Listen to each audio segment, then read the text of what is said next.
Hail, good viewers and listeners in. We're going to start branching out and covering different games, starting with one very near and dear to my old wizened heart, Dark Souls 3. I know a lot of my subscribers are shooter fans, but if you've never tried Dark Souls before, and if you enjoy atmospheric games, I highly recommend it. It's really not all that difficult once you get the hang of it, and if you do get stuck, just summon old Cyril and I'll help you out. Today I want to talk to you about a very underrated weapon and what I consider one of the best in the game, the spiked mace. It drops from those fat fucks wearing masks. Ugh, I hate those guys. Anyone familiar with the weapon back when the game first launched knew that it had a vicious R1, L2, R2 combo. Since that was patched, the weapon lost popularity, but what many people don't realize is that the L2 still combos into an R1, and since the L2 weapon art barely takes any stamina, you're left with enough for a surprising amount of follow-up attacks.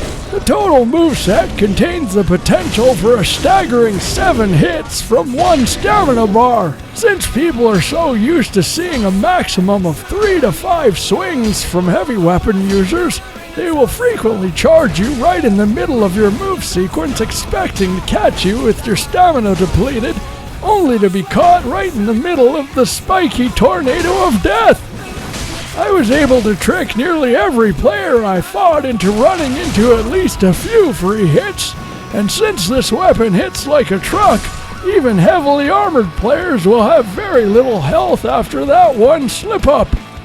The rest of its moveset is great too. The running smash attack is quite fast for a great hammer and has excellent range, catching people on either side of the swing.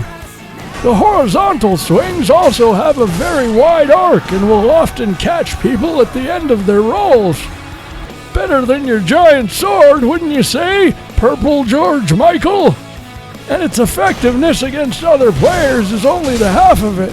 It's also amazing against the creeps, particularly the bigger ones, as the smaller ones will drop before you can even get off a full combo. Even most of the big guys won't last through a full 7-hit sequence, but the ones that do will have their poise broken every third hit, so you can usually swing away with impunity. Just look at what it does to poor Sir Wilhelm in this Phantom Gangbang. Poor bastard. Alright, he's dead, Jack. You can stop now. It's also amazing for bosses due to its inherent bleed stat. When buffed with Carthus Rouge, it will bleed most bosses in 7 hits. Here I did an additional 1300 damage from the bleed stat. Just watch the health bar drop down at the end of the combo. Crazy! It's best infused with a heavy gem as it's a strength weapon, and I found the best buff to be lightning. Here are my stats. My soul level is 129. I change gear frequently, so I won't bother showing you that stuff. I know a lot of people will say the new paired greatswords are better, and they probably are for fighting enemies, but when you're fighting human players, the L1 combo is extremely predictable when not transitioned from a one-handed attack.